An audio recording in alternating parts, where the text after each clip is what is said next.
ואנחנו מגיעים לכפר ליד מנייביץ', שזה כפר שזה 2 קילומטר מנייביץ', ושם היה ידיד הגדול מאוד של אבא שלי, דפקת על החלון והוא יצא, ואני שאלתי אותו, כן, הוא מאוד שמח לראות אותי, ואני שאלתי אותו, מה קרה עם המשפחה? אז הוא אומר, מה אתה לא יודע? הרי הייתה אקציה שהרגו את כל היהודים. אמרתי, מה עם המשפחה שלי, אתה יודע משהו? הוא אומר, המשפחה שכינה לידינו, סיפרה לו, אם עקבו מה שקורה, סיפרה לו שברגע שתפסו, נכנסו לבית והם התחבאו במרתף אחד, אבל גילו אותם.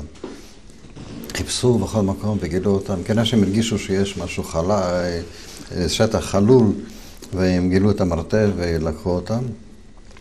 אז השכנים סיפרו שהם ראו אותם, שאבא שלי ואמא שלי ואחותי התחבקו, ובצורה כזו הלכו, הוביל אותם, בקיצור, הוביל אותם למגרש אחד, במנייביץ', כמובן שאני מכיר את המגרש הזה מילדותי, ושם החזיקו אותם, אספו כל היהודים במשך כל היום וכל הלילה. למחרת הוביל אותם ברגל, כמובן, עד לאותו, שוב פעם אותו כפר שרבחה, ושם כבר היו בורות עצומים מוכנים. זאת אומרת שמספר ימים לפני זה גייסו את כל האוכלוסייה האוקראינית לחפור שם בורות. ובקצרה פשוט, כן, איך אני יודע את הכל? לא רחוק משם היו עמודי טלפון. אז אוקראינים, צעירים באוקראינים, טיפסו על העמודים כדי לראות את השואו הזה, התמונה הזאת, ההצגה הזאת, איך הורגים את היהודים.